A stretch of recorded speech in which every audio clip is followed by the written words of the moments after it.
Local dignitaries, the new Barbados Prime Minister, Freundel Stewart, Caribbean Community CARICOM, heads of government, diplomats, and representatives of regional and international organizations, close friends and family bade farewell to their beloved former Prime Minister, David Thompson. News 4 aired the event live and recorded the footage. On this solemn morning, we meet to memorialize the short but illustrious life of a man who became our beacon in every storm. A friend with a helping hand was needed, a sure head in the midst of uncertainty. I am grateful to Mara, widow of our beloved, now lamented Prime Minister, for inviting me to give this funeral oration. I feel both the hand of history and the humbling honor associated with closing the final chapter of David Thompson's short but impressive life. He was cut down before he could accomplish the agenda he had set himself in government. In that sense, his full promise was unfulfilled. But oh, how much he had done in so short a space of time. How many lives he had touched for the better. How greatly loved and admired he was, as much by the boys on the block as the captains of industry. Minister Thompson passed away at the age of 48 on Saturday, October 23rd from pancreatic cancer. He was the youngest ever elected Prime Minister of Barbados. A close friend was brought to tears as he spoke about his friend's lifetime achievements and love of his family. David was a man for all seasons, a wonderful husband, father, brother, cousin, friend, a family man, our Prime Minister.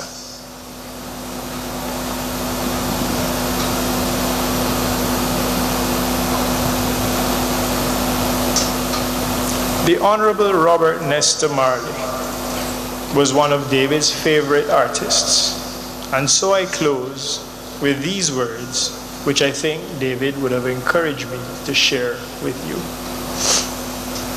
One love, one heart. Let's get together and feel all right. As it was in the beginning, so shall it be in the end.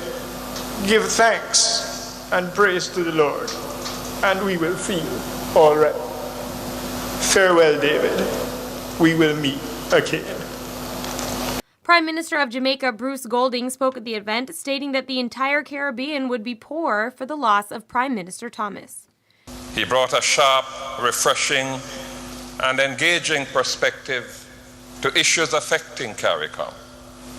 He was a realist and a pragmatist, qualities that so often misrepresented his commitment to regionalism, for he was passionately a Caribbean man, dedicated to regional development and the attainment of prosperity throughout the region.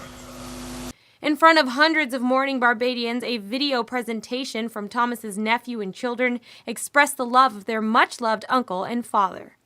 I'm just happy to have said that I've lived with him and known him as a person, because he's done a lot for a lot of people, and I see it more and more every day.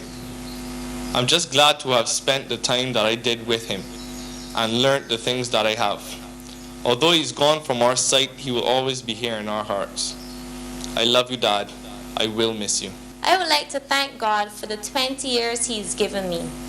I'm sorry Daddy would not be here to see me graduate or walk me down the aisle, but I will do so knowing He is watching over me.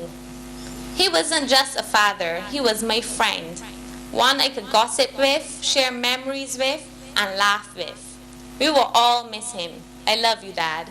I think the hardest part about this whole experience is that he's not here to see me become an adult, which is like in 4 months. So thanks, Dad, for your time and patience and all that I have learned from you within these 17 years and 9 months. I can definitely say that you were not only a father to me, but also my best friend. Daddy taught me to do my best at all times, whether I was doing something I liked or I didn't like. I will always love Daddy, and he will always love me.